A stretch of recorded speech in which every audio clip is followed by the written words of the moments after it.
Negatifnya mungkin masyarakat jadi trust issue. Iya, betul. Jadi kayak mau pakai apa bingung nih. Tapi kalau untuk umur yang 20 tahun seperti kita ini tuh penting gak sih anti-aging dari sekarang? Kayak tips buat kita nih atau sobat isi di rumah yang biar bisa lebih bijak gitu memilih skincare sesuai kebutuhan sendiri. Betul. Masalahnya adalah masyarakat di sini pengennya yang putih cepet langsung seminggu gitu kan. Iya.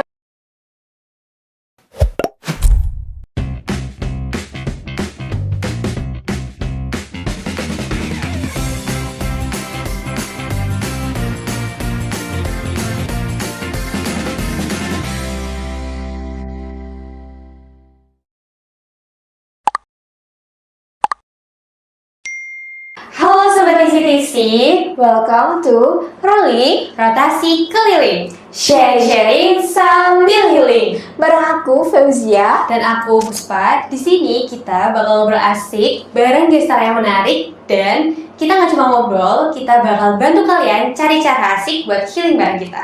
Betul banget. Nah, kali ini nih kita akan ngobrol tentunya dengan gestar yang luar biasa ya, Pus. Betul banget. Tapi kali ini cukup berbeda dengan obrolan-obrolan kita sebelumnya. Iya. Karena di podcast kita kali ini akan membahas mengenai kecantikan. Dengan wanita ya. Iya, di dunia Dunia kecantikan. Betul, dunia wanita. Nah, langsung aja kita kenalin dulu sama kakak-kakak yang ada di sebelah kita nih, Bos. Jadi langsung aja kita sapa. Betul. Halo Kak Bella.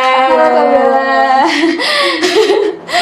Nah, jadi Kak Bella ini adalah owner dari Raf Skin, yang dimana Raf Skin ini merupakan salah satu klinik kecantikan yang cukup terkenal di Banjarnegara ya. Betul banget. Nah, pasti dari sobat tisu, terutama buat ciwi-ciwi Banjarnegara, pasti ada yang pernah treatment di klinik Iya, pastinya ya. ini gitu. Betul banget. Nah, langsung aja nih Kak Bella, kali ini kita mau ngobrol mengenai seputar Raf Skincare gitu nih Kak. Oke. Tapi nanti ada beberapa pertanyaan yang akan kita tanyakan ya Bos. Iya. Kita sharing-sharing gitu ya. Sharing-sharing, Oke, betul iya. banget. Nah, untuk mulai brand kita kali ini nih Kak, bagaimana sih awal kakak terjun ke dunia skincare dan memutuskan untuk mendirikan Raf Skincare ini gitu? Kalau awal terjun itu sebenarnya nggak kepikiran sama sekali ya, karena dulu waktu SMA, ya SMP SMA aku kan jarang skincarean. Maksudnya tahun 2000, dulu aku SMA tahun 2011. Oh, Iya, kenal 2011, skincare. 2012, 2013. Jadi kayak aduh buat jajan aja kan kurang ya. Gitu. Apalagi mikirin skincare tuh kayaknya di luar jangkauan kayak Iya, gitu kan. betul Terus gitu. Terus akhirnya waktu itu abis lulus sekolah, kuliah nih di Jogja gitu. Terus ada teman yang dia juga sebenarnya dia reseller. Oh, reseller. Iya, awalnya tuh dia reseller krim kayak gitu. Terus aku diajakin kayak, aduh ini harganya cukup mahal sih, kayaknya buat kantong pelajar tuh nggak masuk. tapi tapi akhirnya yaudahlah aku coba-coba aja, karena waktu itu aku lagi jomblo nih, jadi kan jomblo, karena kalau jomblo tuh kan kayak gabut banget, ini HP nggak ada yang ngechat gitu kan, kayak ya udahlah nggak ada yang ngechat, aku cari customer aja yang ngechat aku kayak gitu. Jadi awalnya dari iseng-iseng aja sebenarnya. Oke. Jadi tapi kalau untuk mendirikan Raf Skincare sendiri itu gimana nih Kak? Kalau untuk brandnya itu dari tahun 2016. Sebelumnya itu sudah jualan produk lain. Jadi awalnya kan tadi aku bilang aku reseller. Nah, akhirnya di tahun 2016 itu berkembang nih dari yang tadinya reseller jadi brand owner. Jadi bikin merek skincare sendiri, terus memproduksi sendiri maksudnya memproduksi di pabrik. Jadi kita kayak maklon kayak gitu. Oke. Nah, kalau kan tadi kan udah menceritakan awal berdirinya Raf Skincare. Nah, motivasi kakak dalam mendirikan Raf Skincare ini seperti apa sih Kak? Motivasinya yang kayak apa nih maksudnya? Dari sisi Motivasi. keluarga atau dari diri sendiri? Dua-duanya juga ya. Motivasinya karena emang setelah iseng-iseng berhadiah itu ya, ternyata ini cukup menjanjikan gitu, kayak apalagi teman-teman aku kan banyak nih, terus kebanyakan cewek juga, jadi kayak kontak aku cewek semua, dan wah ini menjanjikan nih, kayak peluang nih, kayak ya udah aku harus sikat aja di situ. Dimana ada peluang ya udah sikat aja lah ya. dari nama tadi kan udah ditentuin sendiri ya Kak? Itu dari mana Kak filosofi nama Raf Skincare itu? Nah, kalau dari nama itu sebenarnya kan kita udah mendaftarkan beberapa nama. Itu ada 20 list nama, tapi setelah kita daftarin di Hak Cipta itu ternyata nggak bisa. Maksudnya karena apa ya? Karena kalau ada persamaan itu kan ditolak. Nah, kita udah daftarin 20 nama dan akhirnya yang terakhir akhirnya nama Raf, dan itu udah sampai kayak aduh nggak tahu deh ini artinya apa. Yang penting diterima aja lah di Hak Cipta udah gitu deh. Jadi kesimpulannya adalah itu sebenarnya sisi udah putus asa udah di pertigaan. Ya udah di pertigaan jalan, ini mau kemana ya udahlah biarin aja terserah. Tapi tembus ya tembus. Iya, itu yang ya setelah putus asa ternyata ada jalannya. Sampai 20 nama gitu. Sabaran berarti gitu ya. Iya, itu udah mikir banget, udah muter otak sampai gitu. Ada nggak sih Kak produk unggulan dari Raf Skincare ini? Kalau produk unggulannya itu, nah sebenarnya kayak gini. Dulu waktu menciptakan Raf itu kan sekitaran umur 20 tahun kayaknya ya. Masih cukup muda ya. 20 tahun, belum 21 malah kayaknya. Banget ya. 20 tahun itu umur aku. Oh ya. 20 tahun. Jadi kita waktu dulu ya fokusnya untuk mencerahkan wajah, untuk memutihkan kayak gitu. Karena seumuran 20 tahun ya. Jadi saya bisnis itu mengikuti umur sendiri sebenarnya. Jadi bukan melihat apa yang orang lain butuhkan, tapi melihat apa yang diri saya butuhkan. Lucunya di sini kayak gitu. Jadi waktu umur 20 tahun kan ya kita kan masih sering main gitu ya, keluar terus muka hitam, badan hitam kan.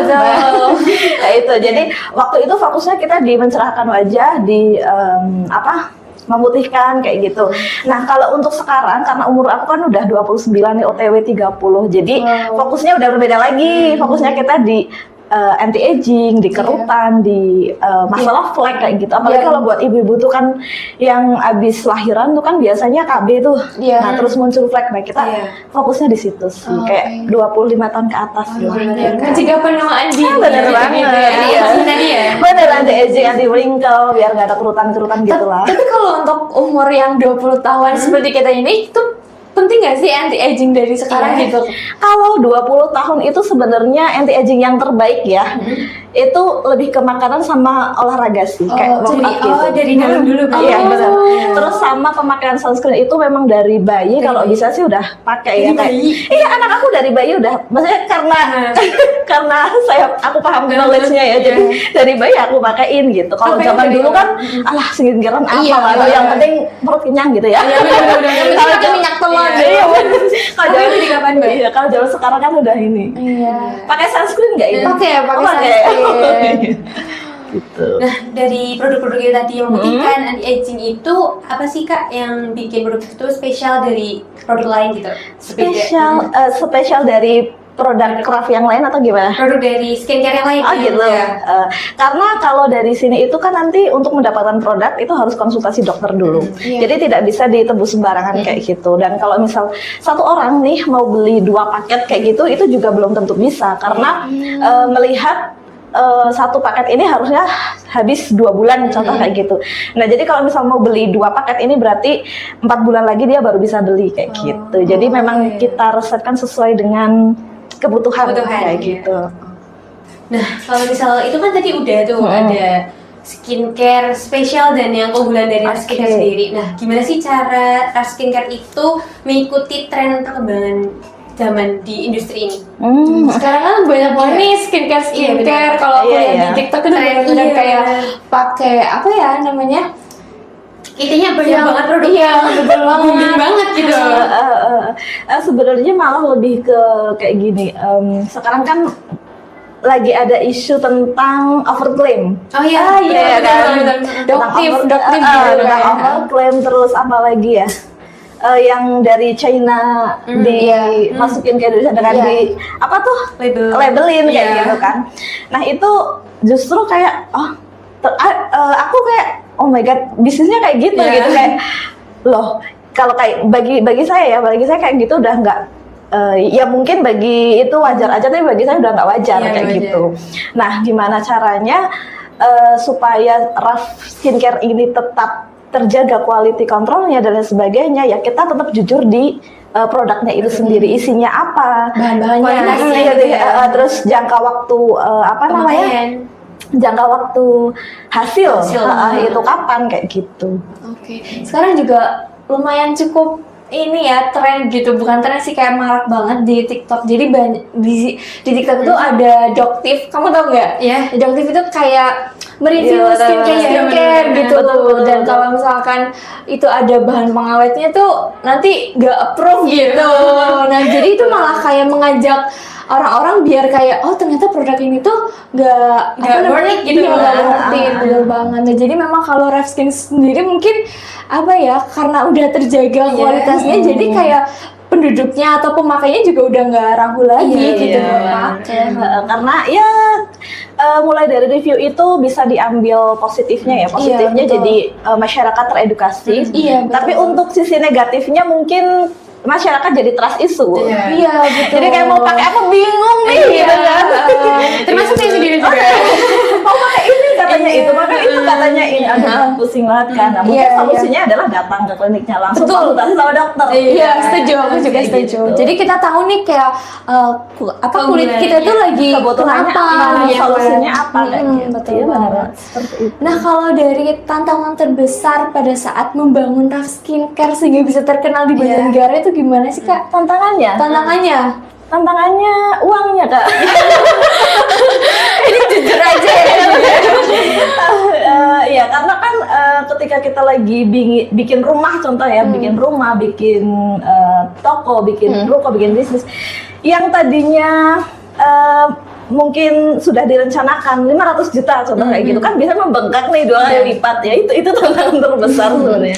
Terus kalau yang kayak misal lebih ke customer sih, kayak kita dulu tuh mengedukasi customer juga lumayan sulit juga ya, sebelum ada Doktif dan Dokter Richard yang itu kan kita juga harus mengedukasi ini nggak boleh pakai ini, nggak boleh pakai itu gitu kan. Cuman kan masalahnya adalah masyarakat di sini pengennya yang putih cepet langsung seminggu gitu kan. Iya, betul. Kayak gitu. Nah, di situ kadang kita juga lumayan beratnya di situ, tantangannya di situ, karena ketika mereka berhenti dari krim tersebut yang notabene tidak BPOM gitu ya, terus pakai krim BPOM itu kan butuh adaptasi kulitnya. Kulitnya tuh butuh adaptasi, kayak mungkin ada yang 2 minggu, ada yang 3 minggu, ada yang sebulan 2 bulan, itu tergantung kulit masing-masing. Dan itu membutuhkan mental dari si pasien itu sendiri. Ada yang breakout mungkin, kalau nggak breakout mah paling kusem-kusem doang ya. Tapi kalau yang breakout tuh, itu tantangan, bener-bener tantangan sih. Kulit orang kan beda-beda ya kan. Betul banget. Kayak gitu.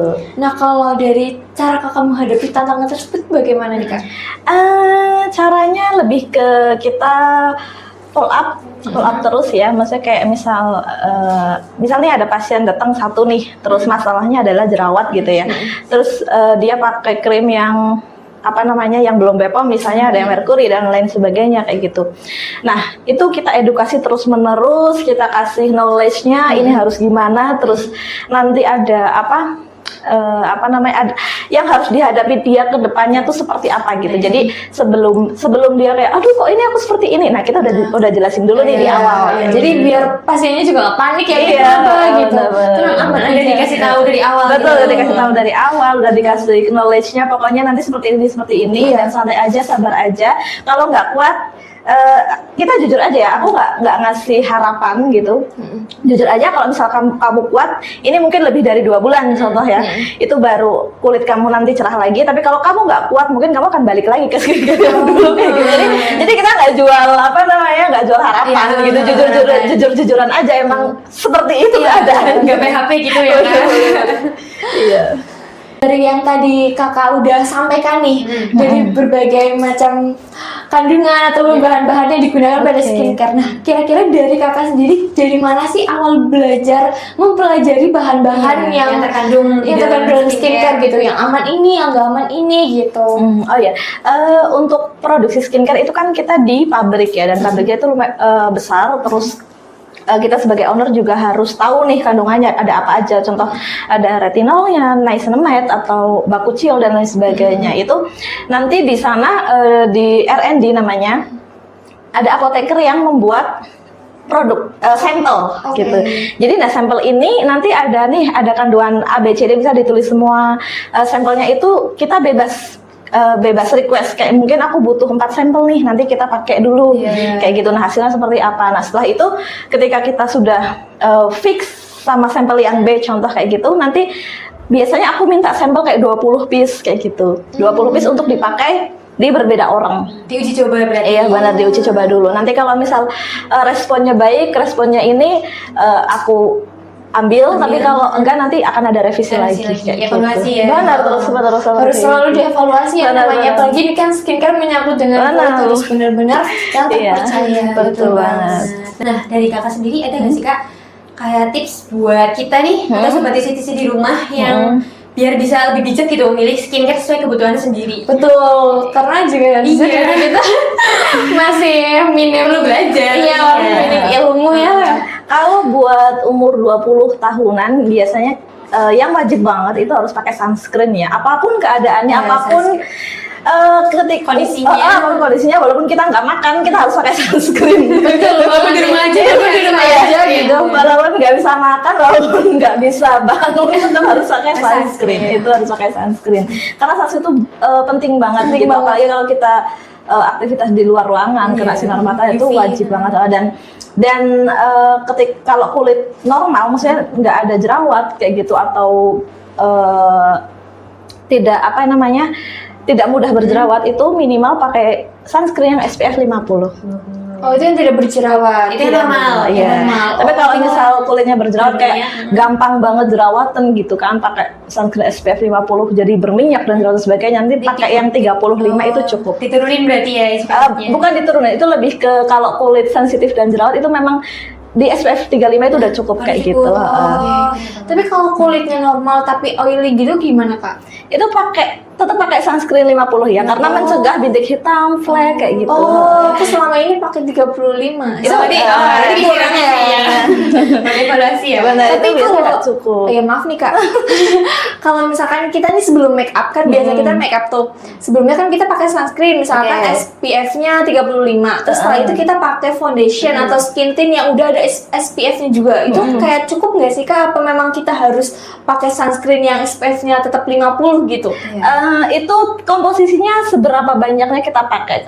Sebenarnya kalau pakai sunscreen itu 2 ruas jari ya. Iya. Nah itu untuk satu wajah kayak gitu. Jadi pakai sunscreen itu benar-benar kayak belepotan sebenarnya, kayak banyak banget sebenarnya kayak gitu. Kadang kalau orang yang nggak tahu kan cuma sebiji jagung doang kan. Itu nggak cukup sama sekali walaupun udah 50. Yang penting rata gitu. Nggak boleh kayak gitu. Nggak boleh, itu sama aja. Tetap ada kerutan, tetap ada flek ketika dicuci muka nih, kita maksudnya bare face yang benar-benar nggak pakai apa-apa, pasti akan ada bintik hitamnya, ada flek-fleknya kayak gitu. Berarti walaupun kita pakai make up yang ada SPF-nya tetap harus pakai sunscreen. Karena itu make up dekoratif, jadi dia berbeda dengan sunscreen. Kalau sunscreen skincare dan sunscreen itu kan dia lebih fokusnya untuk merawat kulit, tapi kalau make up itu kan untuk mempercantik gitu. Iya kan? Gitu. Jadi tetap ya kalau kalian pakai makeup harus pakai sunscreen teman-teman. Nah ngomongin mengenai perawatan kulit nih kak, kira-kira dari umur berapa sih kita tuh boleh untuk konsultasi ke dokter, ikut berbagai treatment segala macam gitu? Kalau untuk pernah kita punya pasien termuda itu 14 tahun. 14 tahun aku baru pakai sunscreen, itu pun belum. Itu 14 tahun, tapi beliau itu kesini sama orang tua. Karena masalahnya jerawat ada banyak banget. Itu sampai nggak cuma di wajah aja, tapi sampai ke leher kayak gitu. Jadi kalau kayak gitu kan biasanya itu 14 tahun SMP ya atau SMP? SMP. Biasanya kalau anak-anak SD, SMP itu buliannya itu lumayan kencang ya kan? Bener Kak. Jadi ya udah membutuhkan sih menurut aku ketika udah umur 14, walaupun masih 14 tahun, tapi ketika ada kasus yang seperti itu dan membuat dia tidak pede berteman, bergaul, itu memang dan itu udah bisa gitu. Nanti kembali lagi konsultasinya sama dokter, dikasih yang sesuai kebutuhannya, sesuai umurnya seperti itu. Iya. Betul. Apalagi sebenarnya kalau di umur-umur segitu tuh emang lagi hormonnya nggak sih Kak biasanya Benar. timbul jerawat gitu kan. Benar banget. Nah, dari Kakak sendiri pernah nggak sih ada pasien sendiri yang datang untuk konsultasi gitu ya, tapi karena dia tuh datangnya karena korban skincare Abal-abal, lainnya. iya, betul. Dan BBM gitu. Iya. Banyak banget. Itu dulu waktu tahun 2017, 18, 19 tuh banyak banget. Banyak banget, bahkan hampir kebanyakan mungkin ya 60% lah. Wow. Itu pasti korban abal-abal aspal. Yang pengen Pasti korban glowing aspal. instan Serba cepat deh. Bener, karena zaman itu kan masih marak ya yang kayak gitu. Dan Iya betul. masih banyak yang tidak teredukasi tentang bahaya merkuri dan lain bahaya sebagainya. Nah, makanya tantangan terbesar aku dulu ya memang di situ gitu. Jadi kakak nggak hanya menangani, mengatasi, tapi kakak juga memberikan edukasi Nah, gitu ya. Sedangkan memberikan edukasi itu lumayan sulit ketika tidak bisa diterima. Betul banget. Tapi jadi poin plusnya loh ya kan? Iya, jadi poin benar. plus. Plus susah gitu. Nah dari kakak sendiri apa sih menurut kakak ada nggak dampak psikologis dari perempuan yang udah bisa merawat dirinya dengan treatment kecantikan gitu misalnya? Oh, banyak banget. Yang pertama kita jadi lebih percaya diri. Iya Itu sih, itu pastinya yang ya. utama. Terus yang kedua kita jadi lebih mencintai diri sendiri. Ya, self love-nya. Iya benar.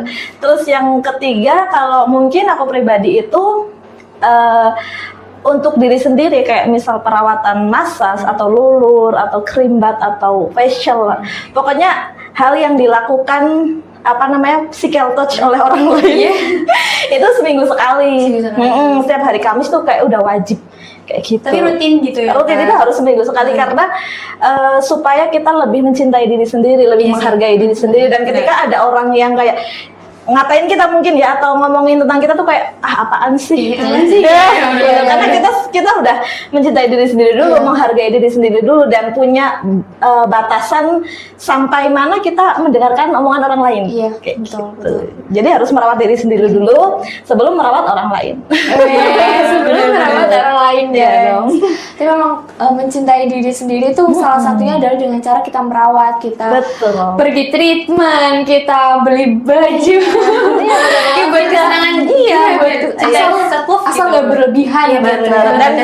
Dan nggak harus mahal kan di sini. Betul, iya itu yang paling penting. Kayak cuma potong rambut doang itu kan juga termasuk self love Iya, gitu makan juga Kayak gak di suasana gitu ya? Benar. Nah Betul. kalau dari ngomong-ngomong nih Kak, kalau dari makanan itu banyak nggak sih pengaruhnya ke kulit kita gitu sebenarnya? Kalau banyak banget dong, Banyak ya? banyak banget. Nggak Apalagi cuma makan seblak gitu ya? Iya, nggak cuma ke kulit tapi juga ke kesehatan, ke Iya, bentuk betul. badan gitu kan. Kayak kita kan udah dikasih badan nih, harusnya kita bersyukur dan merawat dong. Iya. Bukan aku nggak mau mikirin itu, nggak mau makan sehat dan sebagainya dengan abal-abal ngomongnya self love. Iya, self-love. Makan seblak, makan apa tuh manis-manis, Iya. terus junk food dan lain sebagainya itu sebenarnya itu nggak bener juga kalau kayak gitu. Itu namanya merusak badan gitu dengan dengan pura-pura namanya self love. Nah, self love itu nggak seperti itu ya. Dan bener banget. Dan kalau makanan manis yang paling yang paling jadi patokan itu makanan manis. Oh, Gitu karena makanan manis itu Isunya selain bikin obesitas, bikin gendut, bikin diabetes ya. Diabetes ya. Itu terus bikin gula darah tinggi, terus bikin kulit jadi kusam, jadi jerawatan, jadi kerutan. Itu kayak sebel banget kan, cuma gara-gara makan donat doang gitu. Bukan berarti kita nggak boleh makan. Tapi mengurangi gitu ya? Bukan berarti kita nggak boleh makan manis, boleh, tapi ya sadar diri lah gitu. Jangan terlalu kesurupan lah. Bener Kayak banget. gitu. Ternyata juga dari makanan emang sangat berpengaruh ya. Nah kalau dari kakak sendiri nih ada nggak sih Kak takaran dari kayak konsumsi gula, konsumsi minyak mungkin dalam sehari garam gitu? Kalau buat gula itu sebenarnya aku udah nggak konsumsi itu hampir 6 bulan. 6 bulan? Wow. Iya, nggak Berarti konsumsi gula. less sugar gitu misalnya? Pakai gula stevia tetes dan itu setelah dihitung-hitung ternyata lebih hemat. Selain lebih sehat. lebih hemat, lebih sehat. Selain 0 kalori itu juga lebih hemat. Kayak masak yang tadinya pakai gula 3 sendok itu cuma 3 tetes aja gitu. Kayak kita makan puding misal nih, kalau di luaran kan itu sebenarnya kita nggak makan puding, itu makan gula. Yang gula. Kita bikin puding sendiri pakai stevia tetes ya udah kita kayak 0 kalori doang gitu. Tapi itu tetap manis Kak. Tetap manis. Tapi kalau misalkan kita di umur yang Iya, udah masih ini muda ya, kan ya. kita kan kadang mood swing nih, kadang mood swing butuh makanan yang enak-enak nih kadang iya. mood, iya terutama yang manis-manis. Kalau misalkan kita makan es krim gitu tuh Nggak apa-apa. Gini, kalau misal benar-benar kayak stres banget, frustasi banget, aku pengen makan manis nih. Iya, gitu iya. ya. Aku mau makan apa namanya es krim, aku mau makan apa yang manis lagi donat, aku mau makan ya pokoknya yang manis-manis gitu Iya. ya. Kalau bisa sebelumnya itu diimbangi dengan serat dulu sih, kayak misal mungkin buah dulu, atau ya sayur Ya, dulu. sayuran. Nah, nanti ketika sudah setengah kenyang, baru nih kita makan es Yang krim itu kan manis. kayak cuma sebentar doang makan udah kenyang. Jadi tips ya buat kayak yang makan manis tuh harus diimbangi sama makan serat dulu. Iya, gitu. betul banget. Biar kita tuh gak kebebasan Iya. kebanyakan gitu ya.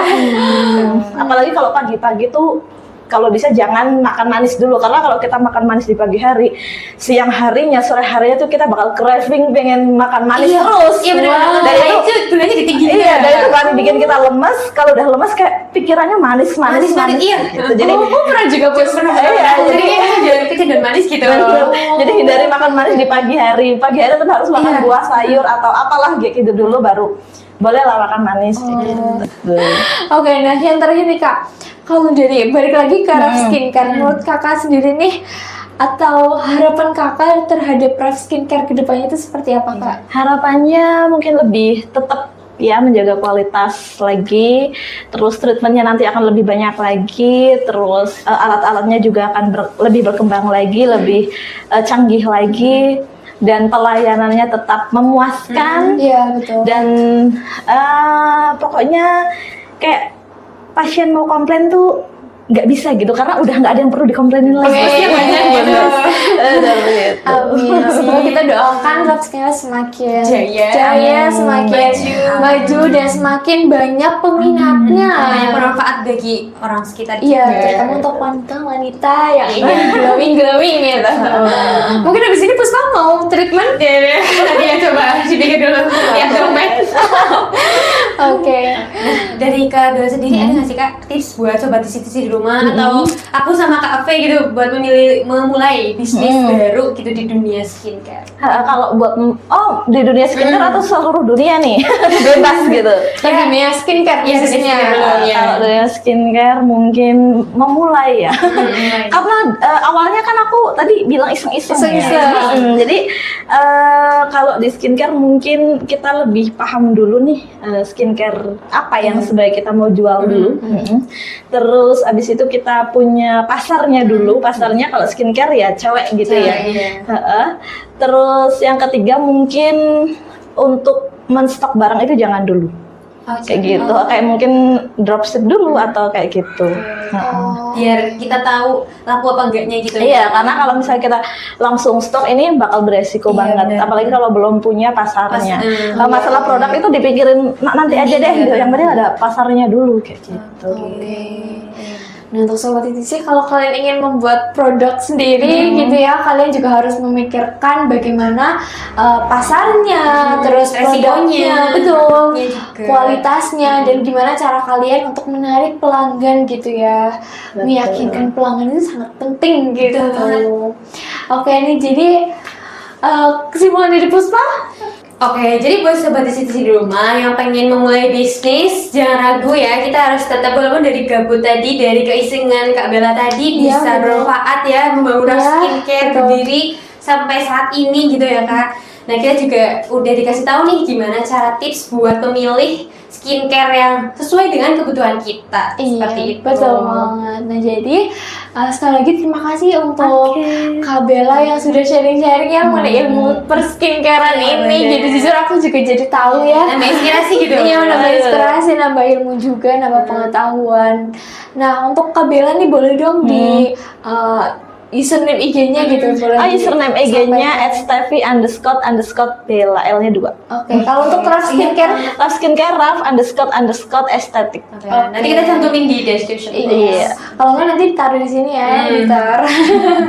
Oke, jadi terima kasih sekali lagi untuk Kak Bella Terima dan terima kasih. kasih juga untuk Sobat Nutrisi yang sudah menonton podcast kita kali ini ya. Pastinya kali ini seru banget ya. Jadi nantikan terus podcast-podcast kita dengan obrolan-obrolan terbaru yang pastinya tetap memotivasi. Betul banget nih Sobat Nutrisi. Nah, Kak Bella tau gak sih Kak, kita juga punya produk loh. Kak Bella kan punya skincare, kita punya produk yang namanya Buletin. Oke. Oke. Apa itu? Nah, kali ini kita mau tunjukin ke Kak Bella dan ke Sobat Nutrisi di rumah. Jadi itu Buletin Buletin porsi itu adalah suatu kayak majalah gitu ya, di mana di dalamnya itu berisi berita, terus ada karya-karya gitu. Sini. Nah, di bulan Februari ini kita juga akan terbit ya buletin edisi baru. Jadi kita tuh buletin terbit setiap bulan nih Kak. Oh, oke. Siapa tahu Kak Bella minat. Boleh banget. Nah, untuk Sobat Nutrisi, kalau kalian ingin order gitu ya, kita order atau masih kepo tentang buletin kita, kalian bisa langsung aja kunjungi Instagram kita di @tambara_ctc.